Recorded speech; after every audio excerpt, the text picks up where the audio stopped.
Selamat pagi. Kembali bersama saya, Evangelis Inneke Wahyudi, dalam acara Renungan 5 Menit bersama Bapak Gembala Muda Ade Sugeng Wiguno. Mari kita siapkan hati kita untuk firman Tuhan kali ini. Oke, shalom alaikum rekan-rekan semuanya. Jumpa lagi dengan saya. Dan pada pagi hari ini saya akan membawakan renungan firman Tuhan yang saya beri judul Belajar dari Simon Petrus. Oke rekan-rekan, mari kita buka dulu firman Tuhan untuk hari ini. Yang saya ambilkan dari Injil. Saya dari Injil Matai atau Matius pasal yang ke-14. Saya akan bacakan rekan-rekan semua mulai dari ayat yang ke-22. Judul perikopnya adalah Yesua berjalan di atas air. Oke. Ayat ke-22 dimulai. Dan segera Yesua mendesak murid-muridnya untuk naik ke atas perahu dan pergi mendahului dia ke seberang. Sementara dia akan menyuruh kerumunan orang itu pulang. Dan setelah menyuruh kerumunan orang itu pulang, dia mendaki ke atas bukit untuk berdoa seorang diri.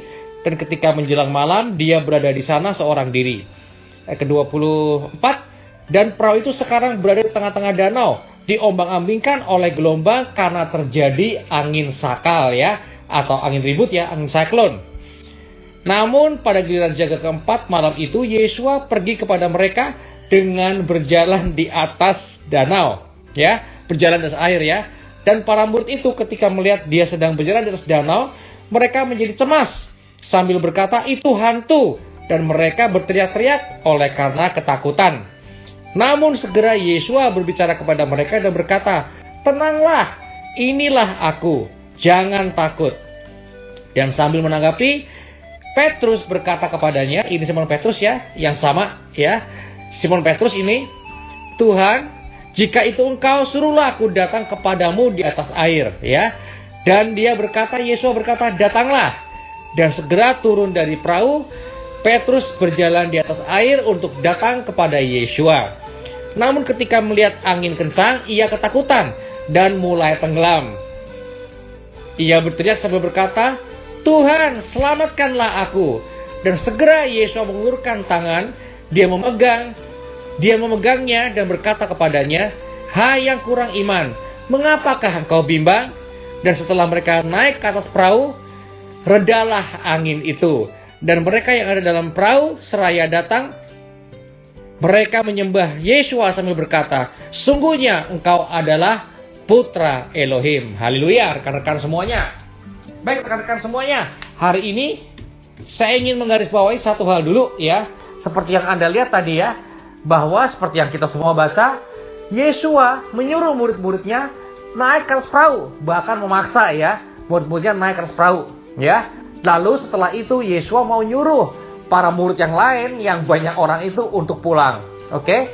Nah setelah orang-orang yang banyak itu pulang, Yesua nggak langsung lo jalan ke perahu, tapi dia berdoa dulu ya. Sampai lewat tengah malam ya, sampai kira-kira udah agak pagi ya, baru Yesua menyusul murid-muridnya ke atas perahu ya, lewat berjalan di atas danau ya. Nah rekan-rekan semuanya, hal pertama yang harus saya ingatkan pada rekan-rekan semua, termasuk saya sendiri, bahwa pertama-tama ternyata ada badai-badai dalam kehidupan yang gak bisa dihindari. Kenapa? Karena Tuhan kita udah tahu akan terjadi badai, tetapi dia tetap memaksa kita naik ke atas perahu ya. Nah tujuannya apa rekan-rekan? Kuatkan diri Anda dulu.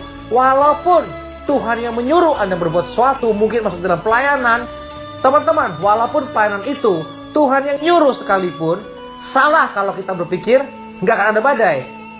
Bahkan seringkali ada badai-badai tertentu yang memang Tuhan yang izinkan terjadi. Dia udah tahu pasti ada badai. Kok kita disuruh juga untuk naik ke dalam perahu ya?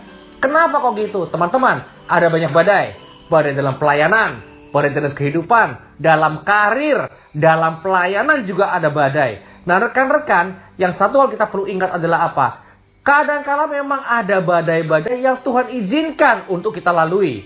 Buat apa? Ya saya nggak tahu jawabannya buat apa. Mungkin supaya Tuhan bisa mengajarkan kita cara berjalan di atas air ya, atau berjalan di atas badai. Tapi rekan-rekan, kita perlu ingat bahwa kadang-kala ada badai-badai yang memang nggak bisa kita hindari ya.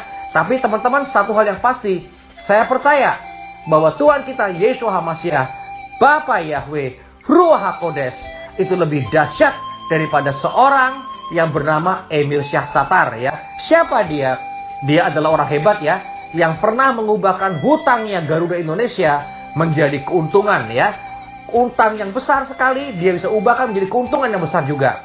Dan orang itu bernama Emil Syahsatar. Dan dia pernah berkata, rekan-rekan, dia pernah berkata bahwa kadangkala sebagai seorang pilot, cara untuk mengatasi badai bukan muterin, bukan menghindari badai, tetapi adalah untuk terbang melewatinya ya. To fly through the storm. Nah rekan-rekan, saya juga percaya bahwa Tuhan Yeshua juga seperti itu ya. Dia juga kadang-kala mengajari kita bahwa cara terbaik mengatasi badai adalah dengan berjalan di atas air ya. Berjalan di atas danau. Ya rekan-rekan, jadi kalau kita menghadapi badai, walaupun kita ini ngelewatin badai, gara-gara Tuhan yang suruh ya. Mungkin ada yang dari antara kita yang berkata, ini kan Tuhan yang suruh kita melayani. Kok ada badai juga sih? Kita hampir mati loh. Hampir kita ini trauma dalam badai, kita hampir musnah dalam badai. Rekan-rekan, kalau Tuhan yang nyuruh kita, tenang aja. Kalau Tuhan menyuruh kita sama kayak para murid ya, Tuhan nyuruh para murid naik ke atas perahu untuk mendahului dia ke seberang. Artinya apa? Kalau Tuhan yang suruh, kita nggak akan binasa. Artinya apa? Kita nggak akan binasa karena Tuhan suruh. Artinya apa? Kalau Tuhan suruh kita pergi ke seberang, artinya apa? Kita akan nyampe ke seberang, ya. Walaupun ada badai, kita akan tetap nyampe ke seberang. Ya rekan-rekan, kalau hari ini Anda dalam bisnis atau dalam karir atau dalam pelayanan atau dalam apapun juga yang Anda lakukan, dan Anda yakin ini kan Tuhan yang suruh ya, maka rekan-rekan, percaya satu hal, meskipun ada badai, kita tetap akan nyampe ke seberang. Karena apa? Karena ini semua adalah perintah Tuhan ya. Jadi kalau Tuhan izinkan Anda masuk dalam perahu dan untuk pergi ke seberang, walaupun ada badai, kuatkan diri Anda ya. Saya bicara khusus buat orang-orang saat ini yang ada dalam karir, dalam bisnis, dalam usaha, yang Anda udah minta Tuhan, Anda udah tanya Tuhan dulu, dan Tuhan bilang gak apa-apa nak, jalan aja. Tapi sekarang kok ada badai, kuatkan diri Anda, kuatkan diri Anda ya. Karena badai ini Tuhan izinkan terjadi karena Dia mau mengajari kita sesuatu. Saya nggak tahu apa, tapi saya beriman mungkin Tuhan mau mengajari Anda berjalan di atas danau ya. Teman-teman, satu hal yang pasti, kalau Tuhan udah izinkan, Tuhan udah suruh Anda, maka Anda nggak akan binasa. Tapi yang akan Anda lihat adalah Tuhan menunjukkan kuasa dan kemuliaannya. Jadi kalau hari ini Anda dalam badai, tenang ya, tenang aja. Karena apa? Karena saya yakin Tuhan akan menunjukkan kuasanya, akan menunjukkan kemuliaannya buat saya dan Anda. Dalam nama Yesus HaMashiach, kuatkan diri Anda. Karena mujizat Tuhan akan segera terjadi. Tuhan akan menunjukkan kemuliaannya buat saya dan buat Anda. Haleluya. Amin. Telah kita dengarkan firman Tuhan untuk kali ini. Tuhan memberkati.